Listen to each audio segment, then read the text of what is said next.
many meters? No. Well, I don't know what the record is, but I know that I had to pay for 64 meters. For a while I had a Suzuki Swift. Yeah. For some strange reason I didn't crash that one, but that car cost me about the same as I paid for this fence. So. When you are driving again at Schwedenkreuz corner, will you go high speed again, or? Of course. Of course. Okay.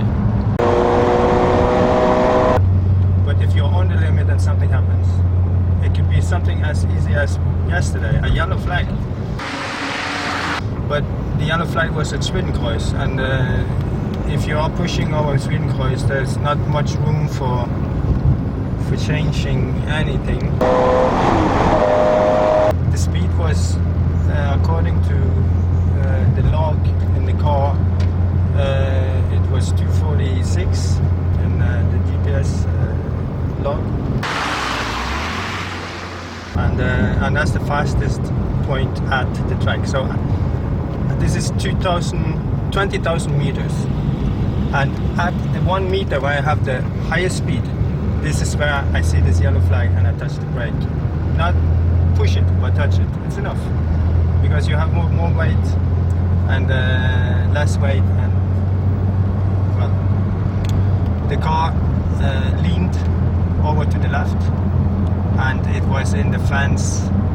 There was never really any trying to take it. There was no slide. It just straight into the fence. Well, it's on video. Yeah. So and at which speed, the impact? I could see from the onboard video that the speedometer was at 200 when I actually hit the fence. It's common that people that crash in really high speeds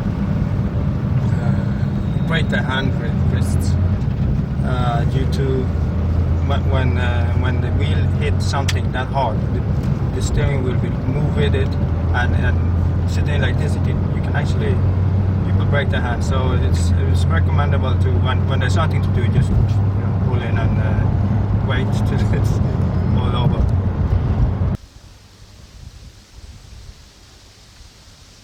First. Show the beautiful nature of this place. Yeah. And yeah, did it hurt? No, there was no pain at all, nothing. It was, I was in my 6 points. They were tight. You should maybe take notice of just that, because you need to tighten your belts. Any movement you have when you crash, the speed increases, accelerates so fast. So if you are allowed to move this much, you reach a certain speed. If you are allowed to move double, you reach a much higher speed, and the impact for the body is much stronger.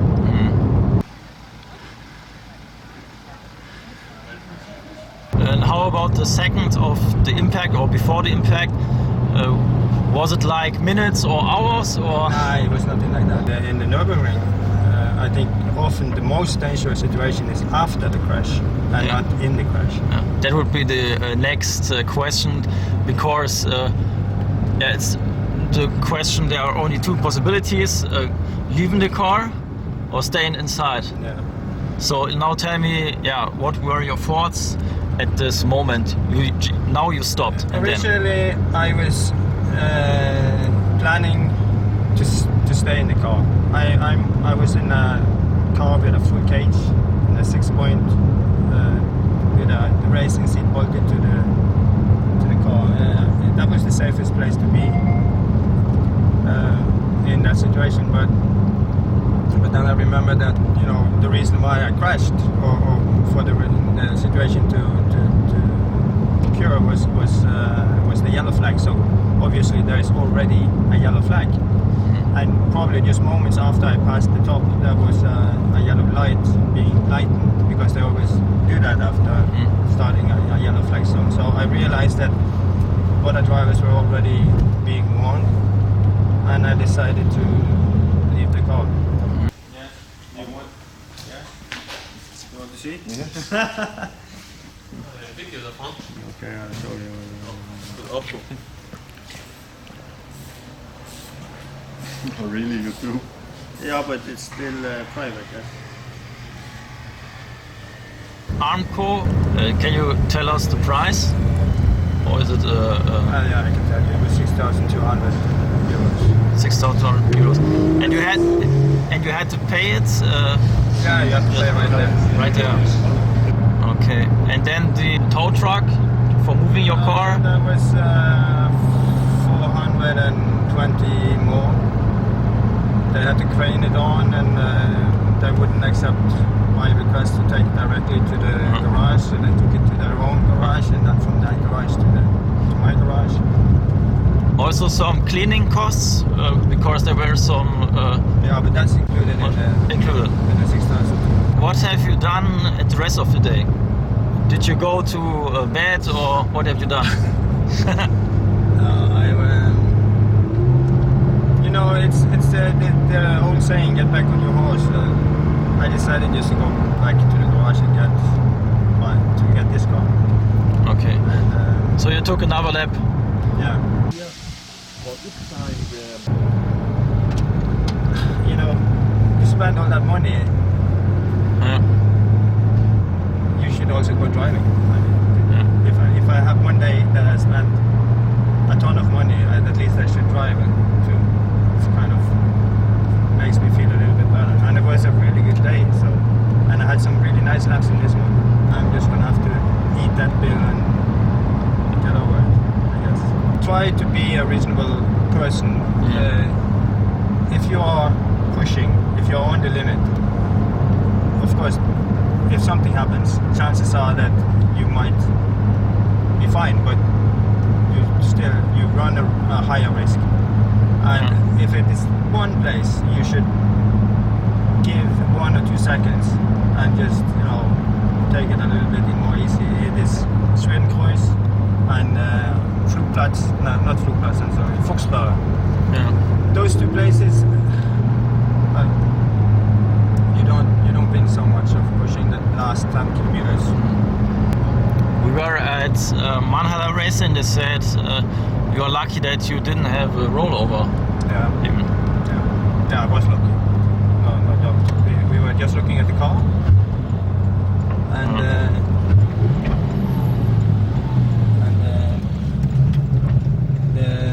the damage. I mean, you hit the fence directly at 200 kilometers an hour. That was what it showed. So normally you have a total car, but the car is actually very good. It's you have to change the front. You have to change many things, but we still have a frame that's straight, and 3 of the weeks are actually fine. Just 1 week was I was surprised. And I also could see that the roof was a bit damaged. The bend. What happened there? Yeah, we didn't understand. The thing is that this car has a fiberglass hood, and this hood is so flexible, so it came up and it just bended around the windscreen, and then hit the roof. So the roof was damaged, with no damage to the windscreen. Normally, with a normal hood, you break the window and everything, and then everybody understand what happened. This time it was looking really strange, but it was the hood. Well, you know, finance changed a little bit. Yeah, they have to come up with this extra money during the winter. Yeah, it was. But we were not going to talk about money. Yeah, the thing is that people don't know it. We know each other, and we went out for dinner just around 1 week ago. And then when I saw this crash and I filmed it, I immediately knew it was him. And yeah, it looked horrible. Live, everything looks very bad. If it's hard, it's loud, and the video can't give you the impressions like it is in reality, but I think on video it still looks very heavily. And then I asked him if everything's alright, and yeah, you feel good, I think. Yes? Yeah, you were there, and I had to laugh in the middle of everything, because, you know, there you, I mean, I'm not there all the time. you're normally not even in that spot if you are filming. And I didn't know you were filming, and it was in the middle of the week. So it was, and it's like, okay, it was funny. I remember I asked you if you filmed it, and you said yes, and I said, and I also thought, good for you. And then I realized, shit, I am the victim. Well, okay. Yeah. Okay. So thanks for the lap. But it's, we never really drove it. I just Please not too fast. You're welcome. I hope your car will be rebuilt and not so. It will be rebuilt. Well, but They told us just an hour ago that it will be perfect. Yeah. They will. It will be 100%. They will change the parts, that part in the rear and all the front, and the rest is straight. So it's. They said, they looked me in the eyes and said that it would be 100%, and I believe it. This is Manhala. Manhala is the one that fixes all crashed or damaged Porsches for Mante. So it's if they give it a go, the car's good. Okay. And did you pick up your license plate, which flew? Yes, I did. Yeah. Actually, one of the Porsches did. Ah, okay. Only I paid them a lot for it. Yeah. Yeah. Also, the fence got bent a bit. Yeah. Because of the hard impact. So the news for new season are that your car will be back. Yes. And you will be back even better than before. Yes. Both of us. Yeah. Okay. So thank you for the interview. No problem. And yeah, see you next time on track. Yeah. See you.